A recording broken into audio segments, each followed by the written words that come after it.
Hello friends, welcome back to my channel. চলে আসলাম আজকের একটা নতুন ভিডিও নিয়ে।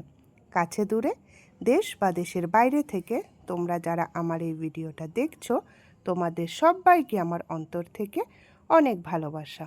আশা করছি তোমরা খুব ভালো আছো এবং সুস্থ আছো। রাখি সাজিয়ে আমি রেডি হয়ে নিয়েছি, আর তারপরে দেখো আমি এখানে নিয়ে নিয়েছি দূর্বা, চাল, ধান আর চন্দন। তারপরে নিয়েছি এখানে টিকা, সব নিয়ে রেডি করে গুছিয়ে নিয়েছি। আর রাখির ভিডিওটা আমার একটু ছাড়তে লেট হয়ে গেল, তো আশা করছি ভিডিওটা তোমাদের খুবই ভালো লাগবে। আর দেখো পাশে এখানে আমি মিষ্টি আর জলও সাজিয়ে নিয়েছি। সবাই মোটামুটি রেডি হয়ে গেছে। তো আজকে তোমাদের সাথে আমি শেয়ার করব আমার রাখির ভিডিও। তো চলো শুরু করে দিই। এই যে আমার দুই ভাই এখানে বসে গেছে। প্রথমে পড়াচ্ছি আমি শান ভাইকে। শান ভাই হলো আমার পিস্তত ভাই। তো প্রত্যেক বছরই আমি রনি আর শান ভাইকে রাখি পরাই। তো এই দেখো আশীর্বাদ করে নিলাম, এবার রাখি পরাচ্ছি। যদিও বাঙালিদের ভাইফোঁটাটা হচ্ছে বেশি আর কি ভালো, আর কি সবাই বাঙালিরা ভাইফোঁটাটা দেয়, কিন্তু আমি হচ্ছে রাখিটা পরাই। তার কারণ হচ্ছে পরপর 3বার আমি ভাইফোঁটা দিতে পারিনি, তো তারপর থেকে ভাইফোঁটা দেওয়াটা আমি বন্ধ করে দিয়েছি। তো তার জন্য শুধু রাখিটাই আমি পরাই। তো এই যে শান ভাইকে রাখি পরিয়ে নিলাম। এবার হচ্ছে আমার খুড়তুতো ভাই রনিকে রাখি পরাচ্ছি। আর আমার বোন মানে রনির দিদি আর কি, ও তো বাইরে থাকে।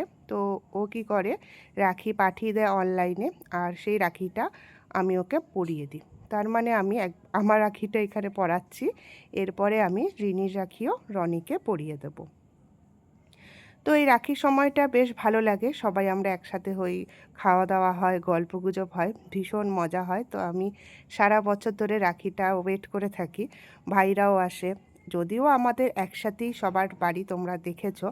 তা হলো মানে এই রাখি সময়টা আমার ভীষণ ভালো লাগে। আর প্রত্যেক বছরই আমি ভাইদেরকে বডি স্প্রে গিফট করি, তো সেটাই ওদেরকে গিফট করেছি আমি। তো এই যে শান ভাই একটু মজা করে নিচ্ছে সবার সাথে। আর এই হলো শান ভাইয়ের গিফট, পরে দেখাচ্ছি কি আছে না আছে। তারপর এখন চলছে আশীর্বাদ পর্ব, তো মানে প্রণাম আশীর্বাদ পর্ব। তো আমি যেহেতু বড় দিদি, আমার থেকে অনেকটাই ছোট ওরা, তো এই যে তার জন্য চলছে এখন প্রণাম আশীর্বাদ পর্ব। তো আমার থেকে বড় হচ্ছে মন্টি, মানে শান ভাইয়ের দিদি, যে মানে আমার পিস্তত দিদি। তো ও তো বাইরে থাকে, তো ও রাখিতে আসতে পারে না, তো তার জন্য এখন বড় দিদি আমি আর কি ওদের কাছে। তো ওদেরকে পড়ানোর পরে আমার এক কাকু আছে, তার 2 ছেলে গোপাল আর গপু। তো ওদেরকেও আমি এই যে রাখি পরিয়ে নিচ্ছি। তো যেহেতু না শনিবার রাখিটা পড়েছে, তো শনিবার তো আমরা নিরামিষ খাই, আর তারপরে তো পূর্ণিমাতেও আমরা নিরামিষ খাই। কিন্তু পূর্ণিমা তো নিরামিষ খেলেও রান্নাবান্না তো করা যেত, যেহেতু খাওয়ার সময় শেষ হয়ে যাবে পূর্ণিমাটা, কিন্তু তাহলেও শনিবার যেহেতু নিরামিষ, তো রান্নাবান্না করতে হবে। আগেরবার নিরামিষ রান্নাবান্নাই করেছিলাম অনেক রকম, কিন্তু আমার ইচ্ছা হচ্ছিল ওদেরকে চিকেন বানিয়ে খাওয়াই, আমার হাতে চিকেন ওরা ভালোবাসে খেতে। তো তার জন্য খাওয়া দাওয়া কিন্তু সানডেতে হবে। জাস্ট ব্রেকফাস্টটাই মানে রাখির দিনকা করেছিলাম। আর কি করেছি সেগুলো তোমাদের সাথে সবই শেয়ার করব। নতুন বন্ধুরা আমার চ্যানেলে অনেকে এসেছো, তোমাদের সবাইকে অনেক অনেক থ্যাংক ইউ আমার পরিবারে আসাতে। আমি ঠিক সময় মতো তোমাদের পরিবারে চলে যাব, একটু অপেক্ষা রেখো। আর পুরনো বন্ধুদের অনেক অনেক ভালোবাসা রইল আমাকে এত ভালোবাসা দেওয়ার জন্য, তাই তোমাদেরকে একদম অন্তর থেকে থ্যাংক ইউ। তো এই যে শান ভাই বলছে যে রিয়াদি, তুমি একটুখানি আমার গিফটটা খোলো, দেখো তোমার জন্য আমি কি নিয়ে এসেছি। তো এই যে তোমাদেরকে দেখিয়ে নিচ্ছি, দেখো এই প্যাকের মধ্যে ছিল হচ্ছে একটা সেলিব্রেশন, আর এইখানে এইটা, চলো দেখাই এর ভেতরে কি আছে। এই দেখো খুব সুন্দর জিনিসটা। তো চলো, এই যে এখানে একটা আছে কফি মগ আর তার সাথে প্লেট। তো শান ভাই আমাকে বলছে যে রিয়াদি, তুমি তো রান্না বান্না করতে ভালোবাসো, তো এই স্ন্যাক্সের যে প্লেটটা আছে এর মধ্যে টেস্টি টেস্টি স্ন্যাক্স বানিয়ে নেবে, আর তার সাথে কফি মগে কফি নিয়ে নেবে। তো তারপরে এই যে রনি গিফট দিয়েছে, সেই গিফটটা তোমাদেরকে দেখাচ্ছি। তো এখানে আছে টাকা, আর তার সাথে আছে মিল্কি বার। তো এই হলো আমার রাখির গিফট। তারপরে এই যে তোমাদেরকে তো বললামই শুধু ব্রেকফাস্টই করা হবে, যেহেতু শনিবার নিরামিষ। খাওয়া দাওয়া তো পরের দিন হবে। তো দেখো এখানে আছে ঘুগনি, নিরামিষভাবেই তৈরি করেছিলাম, আর তার সাথে লুচি আছে, আর আছে 4 রকমের মিষ্টি। মিষ্টি ছাড়া তো আমাদের বাঙালিদের হবেই না, তাই না? তো ঠিক আছে, চলো কাল কি খাওয়া দাওয়া হবে দেখাচ্ছি।